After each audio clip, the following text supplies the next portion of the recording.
진짜 운동할 때는 진짜 너무 힘들어가지고 맨날 그런 생각을 해요. 스케이트장 가면서 진짜 딱 죽지 않을 만큼만 사고 났으면 좋겠다 이 생각을 진짜 매일 했었거든요. 근데 그만큼 힘든데도 불구하고 더 하고 싶으셨는데 못 하셨던 거잖아요. 그쵸. 저도 마음속으로 그런 게 좀 감정이 좀 올라오고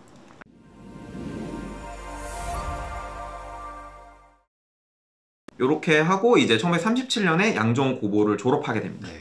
양종고보를 졸업하고 도쿄 고등 사범학교 체육과에 시험을 봤는데 네. 이때는 뭐 일본의 방해는 아니었다고 쓰세요. 자서전에는 그냥 좀 공부가 부족해서 네. 실력이 좀 부족해서 떨어진 것 같다라고 생각을 하세요. 일단 자서전에도 그렇게 나와 있고 뭐 회방이 있었던 것 같진 않아요. 어쨌든 낙방을 하셨는데 여기서부터는 이제 저희가 잘 모르는 내용들이죠. 네, 여기서부터는 이제 진짜 잘 모르실 거예요. 네, 맞아요. 그래서 고민을 합니다. 그래서 김성수를 만나요. 인천 김성수.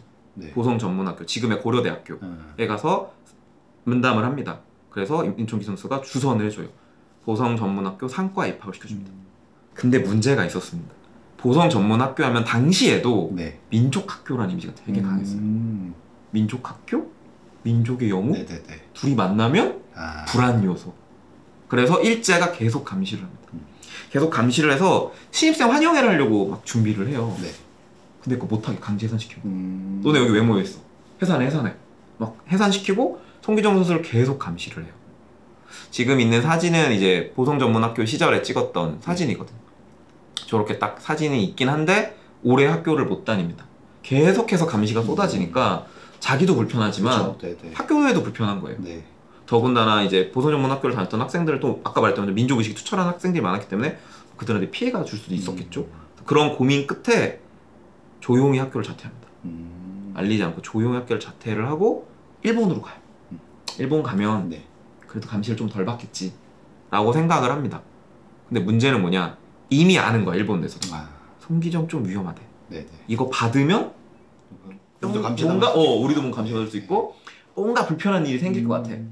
애초부터 그냥 그 불안 요소를 없애려고. 그쵸. 그래서 받아주는 대학이 없어요. 그래서 송기정 선수 이때 되게 많이 힘들어합니다. 그러니까 이제부터는 어떻게 보면 우리가 알고 있는 민족의 영웅, 마라톤의 왕이라고 하는 어떻게 보면 그 무게감이 송기정 선수의 삶에 조금씩 다가오는 시점인 거예요, 오히려. 그래서 되게 좀 힘들어 하셨는데, 그래서 결단을 내립니다. 네. 이건 다들 잘 모르실 텐데, 육상을 포기합니다. 운동을 그만둬요. 그렇구나. 네. 선수로서의 생활을 포기합니다. 그리고 메이지 대학에 입학을 해요. 그 조건으로. 그러니까 충분히 이제 현역으로 뛸 수 있는 실력인데도 불구하고 포기를 하셨다는 거잖아요. 네. 그 조건으로 메이지 대학에 입학을 해요.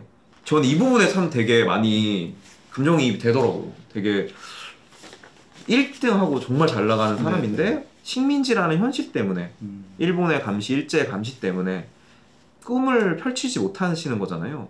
그래서 결국은 이제 그걸 포기하고 대학에 들어가게 됩니다. 그래서 되게 고민을 많이 하고 되게 힘들어 하셨는데 어쨌든 마라톤 보급 운동은 계속 하세요. 어쨌든 이때부터는 약간 포인트가 나는 어떻게 보면 이제 선수로서는 좀 힘들 수 있다 라고 생각을 하신 거죠. 근데 꾸준히 연습을 하셨다고 해요. 남들 안 보이는 데서 남들 안 보이는 데서 뛰고 계속해서 몸은 만들지만 못할 수도 있다.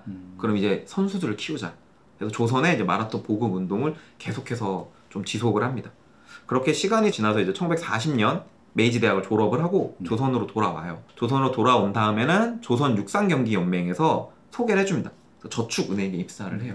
근데 이때 이제 간단한 에피소드 같은 게 힘들어 하셨대요. 약간 산수나 이런 걸 잘 못하셔가지고 은행 업무를 보셔야 되는데 약간 힘이 드셨던 거죠. 평생 운동을 계속 했고 물론 공부도 안 하신 건 아니지만 공부를 계속 하면서 운동을 좀 계속 했기 때문에 남들에 비해서는 어떻게 보면 또 실력이 부족할 수도 있었던 거고 실업팀도 가지 못하고 퇴사에 입사를 하게 됩니다. 그러고 나서도 계속해서 마라톤 보급 운동을 하셨다고 해요. 계속해서 마라톤을 알리고 사람들을 육성하려고 하는 노력을 계속 하고 있는 상황이 이어지는 와중에 역사의 거대한 흐름이 다시 송기정 선수 곁으로 오게 되죠. 저 때는 뭐 이제 그런 지도자나 뭐 이런 걸로 하실 생각은 나는... 그렇게까지 아직까지 확정된 건 아니었던 것 같아요. 도쿄올림픽 원래 개최하려고 했었잖아요. 이때 전쟁 때문에 무산되지만 그때 막 신문이나 이런 데서 막 도쿄올림픽에 송기정이 나가야 된다 막 이런 얘기가 나와요. 당연한 거 아니겠어요? 바로 4년 전에 1등한 사람인데 그러니까 막 몸도 검사받고 그랬다고 하거든요. 그러니까 완전히 포기한 건 아니었고 계속 몸은 만들고 있었는데 대외적으로 자기가 걸었던 조건 나는 육상 선수 더 이상 하지 않는다라고 했던 게 있었기 때문에 어떻게 보면 활동의 제약이 계속 걸렸던 거죠. 근데 방금 말했던 이제 전쟁, 일본이 계속해서 벌이고 있던 전쟁에서 일본이 점차 밀리기 시작합니다. 네. 조금씩 밀리기 시작하면서 드디어 이제 우리가 잘 알고 있는 조선인 강제 동원을 실시해요. 이제는 조선인들도 전쟁에 총알바지로 써야겠다, 전쟁에 사용해야겠다라는 결정을 내린 거죠. 그러기 위해서는 조선인들을 전쟁터에 끌고 가야 되잖아요. 네. 그럴 때 또 이 민족의 영웅, 마라톤의 왕, 이용을 당했군요. 그쵸. 이 명성을 갖다 쓰기 시작합니다. 송기정 선수를 학도병 동원에 이용합니다. 와, 진짜 자괴감이 좀 심하게 네. 느껴졌겠네요.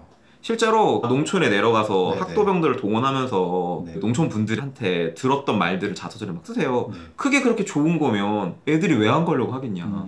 얼마나 솔직히 그쵸, 네. 부끄러우셨겠어요. 자기가 어쨌든 민족의 영웅 막 이런 이미지인데 학도병 가라고 막 다니면서 만나는 사람들은 그런 말을 듣고 자괴감이 되게 심했던 거죠. 그래서 일제 강압으로 이렇게 학도병 지원에 계속 동원이 되면서 탈출 계획을 꿈꿉니다. 이대로는 안 되겠다. 중국으로 가야겠다. 사실은 내가 몸이 좋고 네네. 신체적 능력이 되게 뛰어난데 한 번쯤은 그런 고민 다 할 수 있잖아요. 네. 어쨌든 송기정 선수는 내가 마라토너로서 그런 민족의 대표가 되는 것에 또 의미가 있다고 생각했기 때문에 선수 활동하던 시절에는 이제 그런 직접적인 운동보다는 마라토너 선수로서의 생활을 선택했는데 이젠 그게 아예 사라지고 네. 일본의 전쟁 동원에 활용이 되고 그러니까 안 되겠다, 중국으로 가야겠다라는 생각을 합니다. 계획을 세워요. 일단 일본군 이때 이 신의주 이쪽에 기병대가 있었거든요. 네. 거기를 딱 갑니다. 일본군한테 가서 야, 내가 중국 구경시켜줄게. 텐진까지 한번 싹 갔다 와볼까 우리? 네. 그래서 부대장을 꼬셔요. 그 부대장 입장에서 이렇게 딱 뭐 송기정이랑 같이 내가 네네. 또 이렇게 딱 한번 가면 또 좋잖아요. 부대장 그림이 입장에서도. 좋죠, 네. 그래서 텐진으로 싹 이동을 해요. 그래서 원래 송기정의 계획은 텐진으로 간 다음에 거기서 탈출을 해서 중경으로 가는 거였어요. 독립운동 임시정부에 가겠다라는 네네. 그런 계획이었는데 저 때는 임시정부 청사가 중경이에요. 그렇죠. 중경으로 갔었을 때니까 네. 중경으로 이제 갈 생각을 했는데 그 지역에 있던 조선인들이 공개적으로 엄청난 환영을 온 거예요. 그러니까 어딜 가도 송기정이다! 약간 이렇게 되는 거야. 독립운동하기 직전에 일반인이었다면 더 쉬울 수 있었던 일이 너무나 매스컴에서 유명하게 다뤘던 인물이다 보니 공개적인 대환영회가 열리면서 실패를 하게 돼요. 이렇게 실패를 하게 되고 경성으로 돌아오거든요. 네. 경성으로 돌아와서 여운형을 계속 만납니다. 또 여운형 하면은 이제 또 아시는 분들 아시면 스포츠에 엄청난 네. 또 열정을 가진 분이시거든요. 네. 여운형을 자주 만나요. 만나면 계속 물어봅니다. 저 중국 가고 싶어요. 저 중국 가서 독립운동 하고 싶어요. 이렇게 네. 말을 해요. 근데 여운형은 이때 당시 정세가 약간 근데 일본이 거의 패전하기 직전이거든요. 네. 그래서 여운형 입장에서는 약간 오케이 알겠어 조금만 기다려봐 하면서 여권까지 챙겨줬어요. 근데 송기정 선수 딱 여권을 받고 시점을 보니까 네. 곧 질 것 같은 거야. 조금만 더 하면 질 것 같은 거야. 네네. 그래서 이게 무리하게 워낙 자기 유명인사니까 네. 또 뭐 이렇게 도망가려다 잡히면 또 고초를 겪을 수 있으니 네. 상황을 좀 더 보자라고 하던 도중에 드디어 일본이 패전을 하게 돼요. 그래서 1945년 8월 15일에 광복을 맞이하게 네. 되는 거죠. 이게 되게 대표적인 해방 직후의 사진입니다. 보시면 이제 울고 계시죠. 태극기를 네. 들고 울고 계시는 사진인데 이게 자유해방 경축 전국대회라고 하는 체육대회예요. 이때 이제 태극기를 들고 우시는 모습. 해방 이후에도 되게 마라토너 육성에 계속 많이 노력을 하셨었고요. 실제로 자서전에 보면 네. 그 베를린 올림픽 때 메달을 따고 일장기가 펄럭이고 기미가요가 들린 곳에서 자기가 1등을 하는 그 모습을 스스로 생각하면서 네. 다시는 일장기 아래에서 뛰지 않으리라라고 또 결심도 하셨었대요. 그게 너무나 또 힘드셨던 거죠. 네네. 그래서 이제 정말 이 기쁨은 눈물이 어떻게 보면 절로 나는 정말 기쁨이었을 것 같아요. 태극기를 들고 내가 송기정이 태극기를 들고 이 가장 앞에 서서 갔던 모습들 정말 많이 슬퍼하셨던 것 같고 해방 이후에도 아까 말했던 것처럼 계속해서 마라토너 육성에 노력을 했고 우리가 이제 영화 아까 맨 처음 시작할 때 말했던 영화에서처럼 1948년 보스턴 마라톤 대회에서 서윤복 군이 1, 2를 하게 되는 쾌거를 거뒀을 때 이제 코치 감독으로서 활약을 했던 거죠. 그 보스턴이 저희 기념관에서 찍었던 그건가요 혹시? 맞아요. 임시한 맞아요. 그거예요. 그 임시한 선수, 네. 임시한 임시한 선수, 배우님이 그거 서윤복, 네, 서윤복 선수. 선수. 하정우 씨가 네. 송기정 역할을 해서 저도 영화를 봤는데 네네. 영화는 좀 약간 아쉬움이 있지만 어쨌든 그 당시 어떤 분위기나 이런 것들을 보기에도 나쁘진 않았다. 그래서 제가 준비한 거는 여기까지입니다. 송기정 선수 태어났을 때부터 네. 해방 직후까지만 딱 다뤘고요. 되게 가난하셨음에도 불구하고 꾸준히 운동을 열심히 했고 운동을 했던 이유는 당시 어떤 시대적 분위기와 함께 가난했던 삶에 대한 그런 것도 컸다. 그 다음에 본인이 민족 대표로서 활동하고 싶어 했던 모습도 컸다. 그리고 처음부터 아마 식민 지배하 이후에 태어나셨기 때문에 사실 어떻게 보면 조국이라는 개념이 없었을 수 있는데 오히려 스포츠 활동을 하면서 대표 선수가 되어가는 과정 속에서 꾸준히 계속 차별을 받으시거든요. 그 차별 속에서 민족의식이 계속 성장을 하셨던 걸로 좀 보이는 부분이 있어요. 그리고 베를린 올림픽에서 우승한 이후에는 우리가 알지 못했던 또 힘든 개인적인 삶이 있었고 나중에는 이제 강제 동원에 활용되고 악용되는 모습까지 겪으시면서 독립운동에도 관심을 두셨지만 결국에는 자신의 또 그 유명세 때문에 성공하지 못하고 해방을 맞이했던 모습까지 쭉 살펴봤습니다. 아, 오늘 이거 듣다 보니까 뭔가 제가 좀 반성하게 되네요. 왜요? 저도 운동할 때 아니 막 그때는 막 힘들고 막 이래가지고 맨날 그만둔다고 하고 막 안 한다고 그러고 막 어떻게든 하려고 그랬는데 하고 싶었는데도 뭔가 자기 의지랑 상관없이 못하게 되신 거잖아요. 그렇죠. 아, 제가 그때 막 되게 배부른 투정이었구나. 아, 물론 이제 운동하느라 힘들긴 했는데. 네, 힘들죠. 저도 아까 방금 말한 그 포인트가 제일 슬펐어요. 개인적으로 보면서 그냥 연구자로서가 아니라 그냥 책을 읽은 독자로서는 오, 운동을 그만두셨다고? 약간 이런 느낌이었어요. 그래서 우리가 몰랐던 모습이 또 있구나 라는 생각을 했었습니다. 아, 저는 근데 더 와닿았던 게 진짜 운동할 때는 진짜 너무 힘들어가지고 맨날 그런 생각을 해요. 스케이트장 가면서 진짜 딱 죽지 않을 만큼 사고 났으면 좋겠다 이 생각을 진짜 매일 했었거든요. 근데 그만큼 힘든데도 불구하고 더 하고 싶으셨는데 못 하셨던 거잖아요. 그렇죠.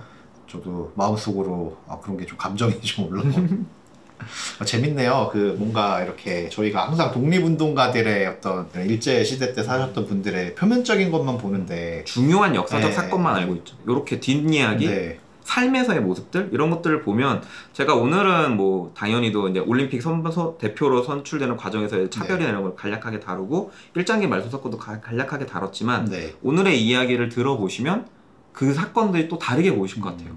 아, 이런 개개인들의 감정과 이런 개개인들의 삶이 이 거대한 역사적 사건에 같이 녹아 있었겠구나 라고 생각해 주시면 좋을 것 같습니다. 그런 것들이 뭔가 이렇게 우연히 벌어진 게 아니라 계속 그런 뭔가 시도들과 뭐 이런 노력들을 해왔고 그런 게 또 결실을 맺어서 또 이제 뭐 독립으로 이어지는 또 그런 여정이 있는 것 같아서 되게 재밌었고 그 예전에 홍범도 장군 얘기했었을 때도 저도 그때 몰랐었거든요. 그냥 카자흐스탄에서 만났던 거를.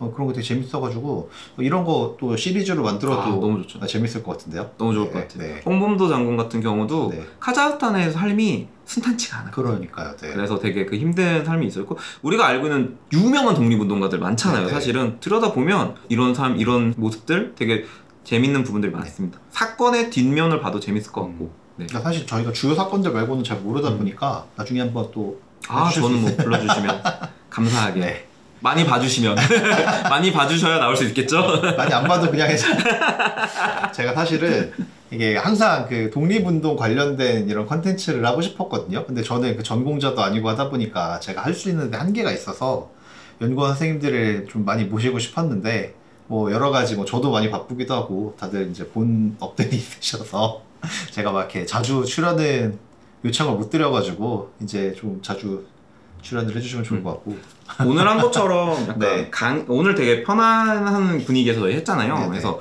막 좀 강의보다는 약간 이렇게 수다 떠는 분위기로 하면 더 많은 선생님들도 좀 더 편하게 오실 수 있을 것 같아요. 제가 이제 뭐 부탁드리는 분들이 대부분 뭐 이렇게 말 잘하시다가 카메라 앞에 서면은 약간 굳어지는 그런 게 좀 있어가지고 저도 지금 평상시보다 훨씬 굳어진 자세로 손이 여기서 떨어지지 않는다. 사실 저의 목표는 이제 이거 오토로 좀 돌릴 수 있게 컨텐츠를 만드는 거거든요. 많은 역사 유튜버나 채널들이 또 약간 그런 방식 많이 취하잖아요. 저는 좋은 것 같아요. 저희도 이제 퀄리티를 좀 더 높이기 위해서 이제 많이 또 초청 드릴 테니까 다음에 또 다른 주제로 한번 모시도록 하겠습니다. 감사히 여겠습니다. 오늘 그래서 이 주제는 여기까지 하도록 하고요. 저희는 또 다른 컨텐츠로 인사드리도록 하겠습니다. 감사합니다. 감사합니다.